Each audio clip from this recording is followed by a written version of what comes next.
Assalamualaikum warahmatullahi wabarakatuh. Selamat siang teman-teman semua. Kali ini saya akan mencoba menjawab memberikan atau sharing tentang regulator. Ini upgrade regulator paintball ke yang lebih lebih steak jual lah, mungkin seperti itu kira-kira.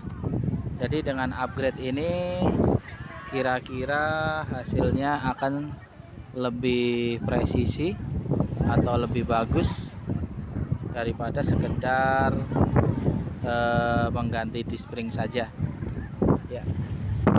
Oke, saya lagi pasang tripod ya. Kebetulan kali ini saya ada di pinggir pantai, mengisi waktu liburan, akan mencoba sedikit berbagi ya. Di postingan saya yang lalu saya akan sharing tentang settingan regulator paintball yang saya posting. Nah, ini regulatornya ya. Jadi upgrade apa saja pada regulator ini? Upgrade pada regulator ini sudah sering saya pakai di unit-unit lomba, di unit hunting pun juga, untuk yang spek-speknya butuh kepresisian ya. Kali ini akan saya share ya upgrade-nya apa saja ya. Ini yang pertama ya, yang saya tunjukkan. Ini upgrade-nya ada di manometer. Jadi manometer saya ganti dengan yang bull ya. Jadi skalanya lebih jelas, lebih mudah. Itu sangat berpengaruh ketika kita mengisi angin. Jadi isi anginnya jangan terlalu tinggi ataupun jangan kurang, karena kalau untuk unit-unit lomba biasanya dibutuhkan tembakannya tidak terlalu banyak. Misalnya untuk multi rank biasanya hanya butuh 20 tembakan. Kira-kira ngisi 200 PSI di atas output atau 250 itu sudah cukup ya. Oke. Yang kedua akan saya tunjukkan upgrade-nya. Ya, yang kedua ada di sini. Sebentar saya buka.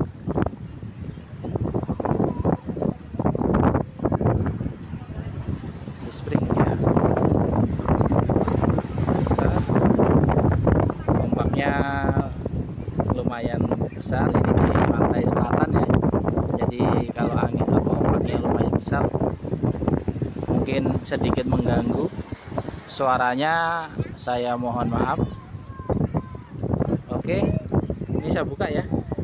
Saya nggak bawa kunci, tapi saya luangkan waktu untuk teman-teman semua.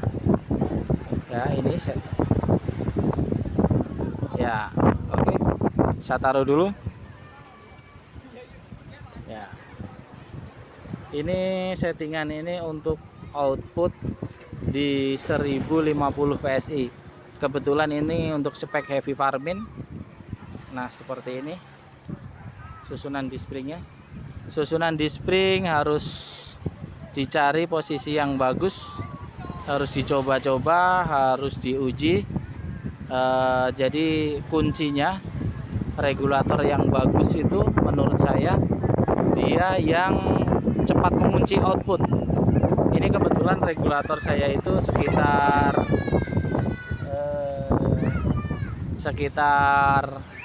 10-15 detik sudah mengunci ya ke outputnya. Jadi saya seleksi dari beberapa piston regulator, saya cari yang terbaik. Yang kemudian yang tidak kalah penting adalah di sini pelumasan pada o-ring, pada D-spring.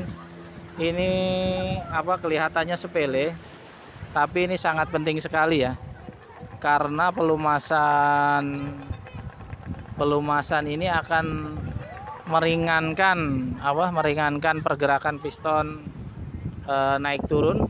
Dari membuka menutup itu akan lebih ringan, tapi tetap rapat. kira-kira seperti itu. Eh, Kemudian untuk piston seperti itu. Nah, ini yang paling penting ya. Ini poin ketiga untuk upgradean saya. Ini ada di sini. Ada di sini yang apa ya, yang belum saya ungkap. Kali ini akan saya share.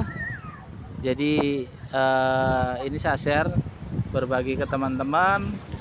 Kalaupun apa ya, misalnya teman-teman kurang suka, ya di skip saja. Ini hanya pendapat saya. Kalau yang mau ngikutin silahkan, kalau yang tidak, saya tidak apa-apa, tidak keberatan. Nah, di sini teman-teman, saya poin utamanya di sini yang akan share. Jadi jalur angin masuk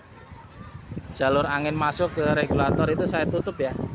Saya tutup. Kemudian di sini juga saya tutup. Nah, seperti ini teman-teman. Ini jadi angin masuk ke regulator itu melewati drat ya. Jadi alirannya sangat pelan sekali. Ini harus ada pengujian ya. Jadi harus ada pengujian. Sebentar, saya skip sebentar. Ya, saya lanjut. Maaf, tadi ada yang memanggil anak. Kebetulan ngajak anak ya. Ini.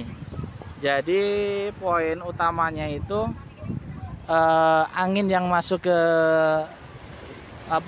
ruang chamber itu dibuat sekecil mungkin, sepelan mungkin. Jadi walaupun tekanan tabungnya tinggi, dia akan loading ke ruang chamber sangat pelan.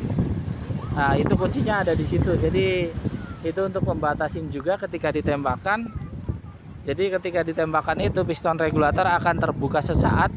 Nah, angin yang ditabung akan ikut mendorong mimis. Tapi dengan adanya sekat ini, saya nyebutnya sekat ya, itu jadi yang dorong mimis benar-benar hanya yang ada di ruang chamber atau biasa menyebutnya ruang ledak.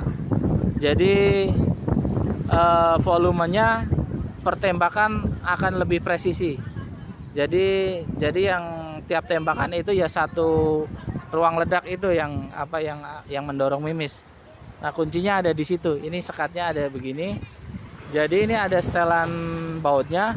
Kalau dikencangkan dia akan rapat. Anginnya akan lebih kecil sekali. Kalau dikendorkan akan lebih longgar. Nah, itu menyesuaikan kebutuhan karakter senapan kita masing-masing. Penggunaan powernya seberapa besar. Anginnya agak besar ya teman-teman ya. Jadi kalau misalnya saya setting like farming, saya akan lebih kencang kan, akan mepet ke dalam. Jadi saya butuhnya anginnya cuman kecil sekali, karena biasanya ruang ledaknya akan saya perkecil. Jadi kebutuhannya sangat kecil, biasanya sekitar 3-4 PSI per tembakan ya. Untuk penurunan di tabungnya. Kalau untuk heavy farming sedikit besar. Jadi yang di tengah ini sedikit saya kendorkan. Kalau main-main power besar, otomatis saya kendorkan lagi sampai dia loadingnya tidak terlalu lama. Biasanya saya ambil asal loading itu tidak melewatin 15 detik, itu saya rasa sudah bagus ya.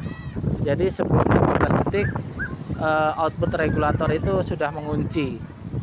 Tentu saja pengujian itu menggunakan ada teknik sendiri yang nanti suatu saat akan saya tunjukkan, saya share. Tapi untuk kali ini saya share ini. Jadi poin pentingnya ada di sini. Jadi fungsi sekat ini yang pertama adalah memperlambat loading atau Jadi angin yang masuk ke ruang ledak itu dibuat lebih perlahan. Yang kedua, untuk memisahkan ruangan antar ruangan chamber dan tabung ketika ditembakkan. Karena ketika ditembakkan dengan regulator yang biasa belum dimodif seperti ini, itu piston akan terbuka sehingga tekanan yang ditabung pun ikut mendorong. Jadi kestabilannya sedikit berbeda. Dengan ini kestabilan akan lebih bagus. Untuk teman-teman yang mau mengikuti silakan, yang mau mencoba silakan metode ini. Tapi kalau ada yang tidak berbeda pendapat, silahkan kita sharing di komentar. Tidak apa-apa, kita terbuka saja. Yang penting kita sama-sama belajar, intinya seperti itu teman-teman. Oke teman-teman, kali ini saya share seperti itu ya. Nanti kedepannya akan saya share lagi tentang cara pengujiannya seperti apa sih, yang bagus seperti itu.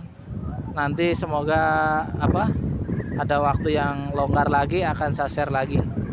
Oke teman-teman, mungkin cukup sekian ya. Semoga sharing kali ini ada manfaatnya. Saya ucapkan terima kasih untuk teman-teman yang mau mengikuti video saya. Saya ucapkan terima kasih. Oke teman-teman, semoga bermanfaat. Assalamualaikum warahmatullahi wabarakatuh.